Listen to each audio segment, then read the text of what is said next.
As far as the chaos we find ourselves in these days, it's difficult to say which side pulled the trigger first.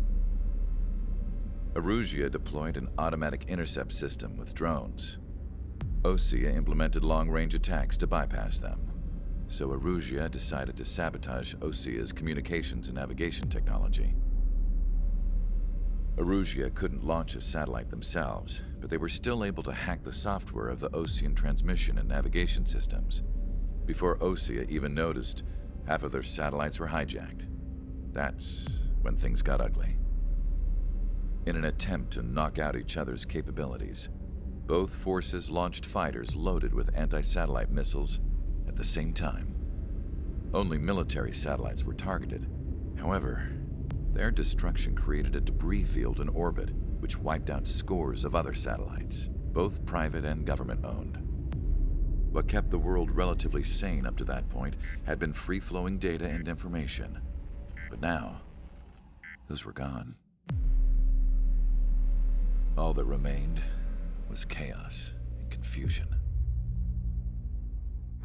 Government and civilian broadcasts and transmissions were cut off. The flow of information had ceased. Forces on both sides of the conflict now found themselves unable to communicate with their superiors. Many of the smaller countries annexed by Erusia and yearning for their independence seized the opportunity and started their own uprisings. As for why some of Osea's military decided to break off from the main force and continue on their own, I have no idea. Perhaps there was some sort of dispute over the chain of command. The continent that had once seen wars that were only fought between Osea and Erusia was now full of numerous conflicts between rival leaders vying for power. Insurgencies were everywhere. I even heard a rumor that a group of Osean convicts had rebelled. Rumors. It never ceased to amaze me that even at a crazy time like this, something as trivial as a rumor could find its way here. Communications from corporate were cut off. Apparently, the entire computer network was down. It was a wise decision to make our drones autonomous with AI instead of being radio-controlled. Wise and forward-thinking. Even with their GPS offline, they can still use their sensors to navigate as long as they're working properly. I'm sure the drones are still working perfectly, following their mission orders to the letter. I wish I could upload Mihai's new data to them. But without a connection, I can't upload the software to the active drones.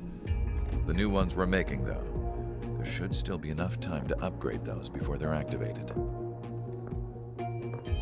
I'll be taking the data I've acquired away from the front lines now. Oh, and I'll be taking the girls, too. I told my assistant Masa it was time to get Mihai's granddaughters ready to leave here. She's not much older than the girls, but she has a way about her, and I'm sure she won't have any trouble with them. I saw a plane flying off in the distance.